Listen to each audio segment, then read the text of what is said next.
जी TV देख रहे सभी दर्शकों का स्वागत है प्रोग्राम बीसी राउंडअप में। Astrology reveals what God's will is. आज हमारे साथ स्टूडियो में मौजूद है astrologer R S. Kohli. Hi ma'am, welcome to the studio. Thank you for inviting me. So ma'am, मेरा पहला सवाल आपसे ये है कि as you have a masters in astrology, so how do you think कि एस्ट्रोलॉजी और साइंस इंटरकनेक्टेड है? एस्ट्रोलॉजी तो बेस्ड ही साइंस के ऊपर है। This is art of science.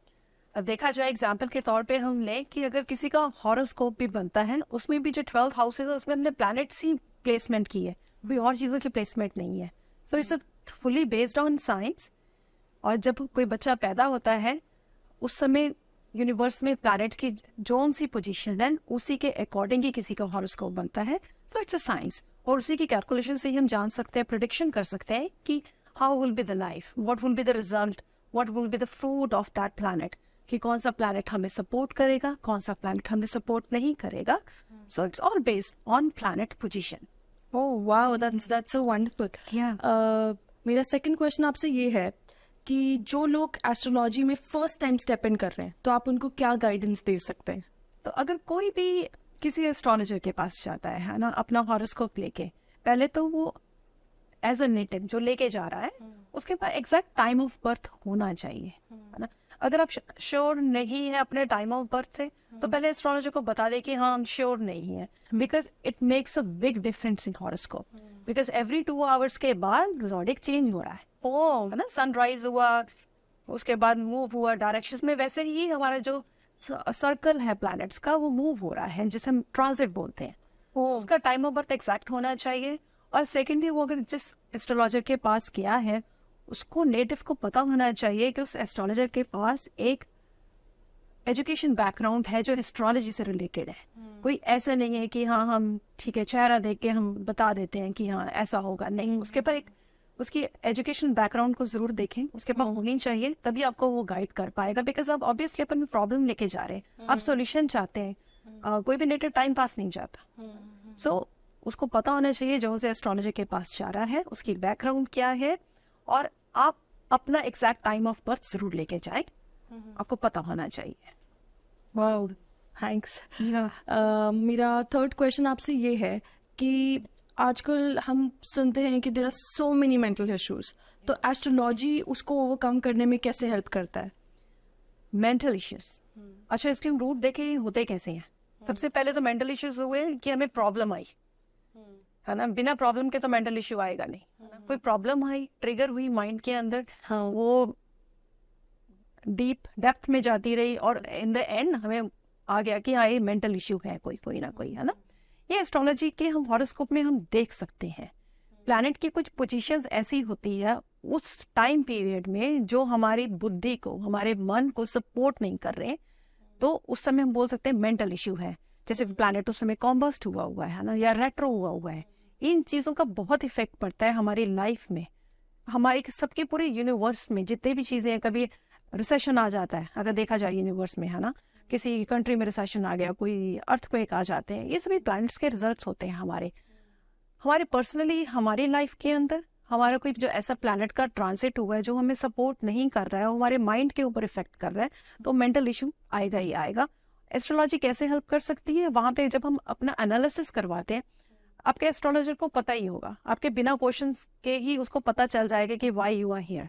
Because उसने देखना है कि करंट दशा कौन सी चल रही है, कौन सा प्लैनेट की आपकी जिंदगी में कहते हैं ना बारी आ गई है ना। स्कूल में जाते हैं कि बोलते हैं कि हाँ ये मैथ का लेक्चर है, ये साइंस का है, तो इसकी टर्न आ गई है, तो वो प्लैनेट कहाँ बैठा, वो कौन सा रिजल्ट देगा। ऑब्वियसली उसकी कोई ड्यूटीज है आपकी लाइफ में, जब वो प्लैनेट का दशा पीरियड आया है, महादशा है, अंतरदशा है, वो रिजल्ट देगा। और अगर वो प्लैनेट आपकी कुंडली में सपोर्ट नहीं कर रहा है, वो आपको प्रॉब्लम क्रिएट करेगा ही करेगा। और एस्ट्रोलॉजर उस समय एज अ रेमेडी कुछ डोनेशंस बताएगा कि वो थोड़ा सा निकल जाए, वो आपको परेशान ना करे।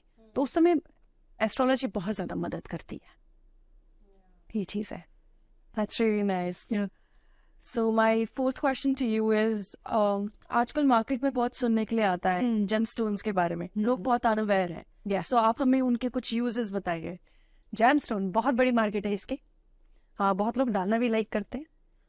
और इसका देखा जाए कई लोग आपने देखा होगा कई लोग बहुत ज्यादा जेमस्टोन्स डाले होते हैं, कईयों ने नहीं डाले होते हैं, कई लोग बोलते हैं कि नहीं मुझे पता नहीं है ना, वो है अनअवेयरनेस। अब जेमस्टोन को हम कनेक्ट करते हैं एस्ट्रोलॉजी में, कैसे वर्क करता है। एवरी जेमस्टोन के पास एक एनर्जी है ना। लेट से येलो सफायर किसी ने पुखराज डाला हुआ है, तो पुखराज बृहस्पति का वो है, स्टोन है। तो अगर हम उसको डाल रहे हैं और हमारा अगर दशा वो चल रही है तो उस एनर्जी को इंक्रीज करेगा उस समय। और अगर आपका वो प्लैनेट आपकी कुंडली में सपोर्टिव है और ऊपर से आपने उसकी पावर को भी इंक्रीज कर दिया तो आपको रिजल्ट बहुत अच्छे देगा। आपने कभी सुना होगा कि उन्हें डाला होता है कि हाँ किसी ने नीलम डाला रातों रात और बहुत अच्छा रहा, है ना, बिकॉज एनर्जी हमने एनहेंस कर दी, बढ़ा दी। और कई बार ऐसा होता है कोई स्टोन डाला उसका गलत रिजल्ट आ गया, तो हो सकता है उसमें किसने अच्छे से एनालिसिस नहीं हुई या आपने टाइम बहुत अच्छे से नहीं दिया तो उसको सपोर्ट नहीं कर पाया। तो जेमस्टोन होता क्या है, एक हमें एनर्जी लेवल देता है। हर जेमस्टोन की एक पर्टिकुलर फिंगर होती है डालने के लिए, जैसे हम लोग पुखराज है हम अपने इंडेक्स फिंगर में डालते हैं, है ना।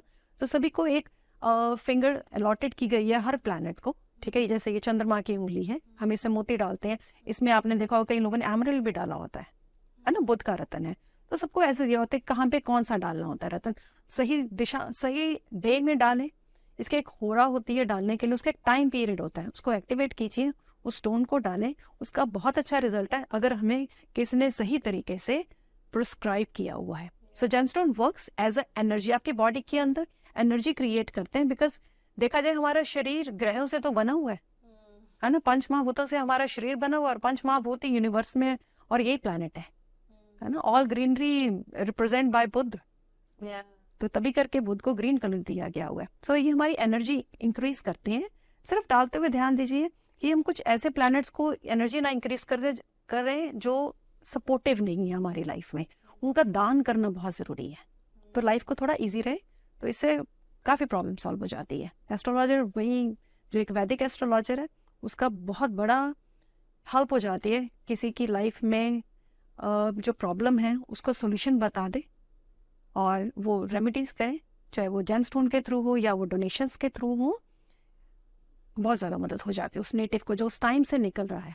सो मेरा 5th क्वेश्चन आपसे ये है कि बहुत ज्यादा सुनने में आता है कि आपके कर्मों के हिसाब से ये चीजें होती हैं, पर आपके हिसाब से एस्ट्रोलॉजी कैसे इसमें एक बड़ा पार्ट प्ले करती है? होता क्या है एस्ट्रोलॉजी में, अगर हॉरोस्कोप देखा जाए उसमें 12 हाउसेज होते हैं, है ना। कुछ हमारे स्टेबल होते हैं, उसमें कोई चेंजेस हम कर नहीं सकते, जैसे कर्मों के रिजल्ट को हम लोग चेंज नहीं कर सकते। पर कुछ भाव ऐसे हैं, हमारे हाउसेज ऐसे हैं जिनका ऊपर कंट्रोल हमारे इस जन्म का है। सो 100% कर्मों में से हमारे जो 33% कर्म है हम उनको बदल सकते हैं। कैसे बदल सकते हैं? हमारे कर्म 4 तरह के होते हैं, हमारे शास्त्रों में लिखा गया हुआ है ना। संचित कर्म है, आगामी कर्म है, क्रियामान है और संस्कार है। संस्कार हमें मिलते हैं हमारे घर से, जब हम बच्चा पैदा होता है हम उसे क्या सिखाते हैं, पेरेंट्स क्या सिखाते हैं, वो हमारे संस्कार है जो हम उम्र भर हमारे साथ रहते हैं, है ना। संचित जो हम पिछले जन्म से लेके आए हुए हैं। क्रियामान जो अब आप कर रहे हैं, कि जो हम इस समय कर रहे हैं उसका रिजल्ट हमें आगामी आने वाला कर्म आगामी होगा, है ना। संचित में हम चेंजेस नहीं ला सकते बिकॉज हमारे वो कर्म बने हुए हैं, उसका रिजल्ट हमें मिलेगा ही मिलेगा, ठीक है। संस्कार हमें जो पेरेंट्स से मिले वो हमारे साथ रहेंगे, हम जिस फैमिली में पैदा हुए हैं, जिस कल्चर में पैदा हुए हैं वो हमारे संस्कार हैं। इसके बाद आ जाते हैं क्रियामान। 33% क्रियामान है जो आज की डेट में हम इस समय कर रहे हैं, उसी का रिजल्ट हमें मिलेगा। एग्जाम्पल, अगर किसी ने 5 रसगुल्ले खा लिए, अब उसका आगामी क्या होगा? शुगर लेवल इंक्रीज हो जाएगा। तो क्रियामान जो प्रेजेंट है, आगामी जो आने वाला है, अगर हम आज के कर्म चेंज कर लें थोड़े से, हम उसको सही दिशा में लगाएं तो हमारा जो आने वाला टाइम है वो ठीक हो जाएगा। तो जो 33% है यही एस्ट्रोलॉजर के हाथ में होता है, जो कुछ डोनेशंस करके कुछ सही डायरेक्शन देके, जैसे हमारे करियर की डायरेक्शन होती है कि बच्चा कौन से डायरेक्शन में जाए, करियर में जाए, तो उसमें देख सकते हैं कि प्लैनेट कौन सा प्लैनेट स्ट्रांग है जो हमें एक सक्सेस दे रहा है एजुकेशन लेवल पे, है ना। तो यही डायरेक्शन एक एस्ट्रोलॉजर दे सकता है, क्रियामान, कि हम आज सही डायरेक्शन ले जिससे हमारा आने वाला कल स्मूथ हो और हमारी लाइफ में हैप्पीनेस आए। तो यही कर्म है जो हम बदल सकते हैं, पर जो बाकी संचित कर्म है उसका रिजल्ट तो मिलेगा। लेकिन जब किसी की डेथ भी होती है, जब सोल शरीर नीचे रहता है, सोल तो चली जाती है, तो सोल वो कर्म भी साथ लेके गई है ना। पर तभी हमें ईश्वर ने हमें 33% कंट्रोल दिया हुआ है, जो एस्ट्रोलॉजर हॉरोस्कोप देख के एनालिसिस कर सकता है कि आपको कौन सी डायरेक्शन में जाना चाहिए। कोई मुश्किल टाइम आ रहा है, कुछ डोनेशंस करके थोड़ा इजी हो जाए, है ना। और बस, और ईश्वर को माने, ईश्वर में विश्वास करें। Thank you so much. So, if you have any message for our viewers, एक मैसेज है जो मैंने अपने, जो मेरे पास जितने भी क्लाइंट्स आते हैं उनके साथ ये होता ही है, उनके पास कई बार एग्जैक्ट टाइम ऑफ बर्थ नहीं होता, है ना। तो हमेशा ध्यान रखें, परिवार में जब भी कोई बच्चा पैदा हो तो उसका टाइम ऑफ बर्थ जरूर लिखे रखें, डिटेल्स लिखे रखें, place of birth, time of birth. इससे बहुत मदद मिलती है हमें फ्यूचर में। इससे पता चल जाता है बच्चा कौन से नक्षत्र में पैदा हुआ है, उसे क्या चीज़ें सपोर्ट करेंगी, उसका करियर कहाँ पे है। तो ये ज़रूर लिख लें, इतना लिखेंगे बहुत ज़्यादा हेल्प हो जाएगी उस बच्चे को जो बच्चा पैदा हुआ है। thank you so much for taking out time for us. It was a pleasure having you. Thank you so much. क्या आप अपनी जिंदगी में कुछ ऐसी समस्याओं का सामना कर रहे हैं जिसकी कोशिश करने के बावजूद भी आपको समाधान नहीं मिल पा रहा? समस्याएं कैसी भी हो, जैसे family, relationships, kids, career, business, job, और या कुछ ऐसी नेगेटिविटी जिसने आपको घेर लिया हो और आप उस नेगेटिविटी से बाहर नहीं निकल पा रहे, जिंदगी में आगे नहीं बढ़ पा रहे। विद द गाइडेंस ऑफ वैदिक astrologer, you can bring your life back with the happiness and success. For Vastu and astrology consultation, contact astrologer R.S. Kohli on 604-348-6660.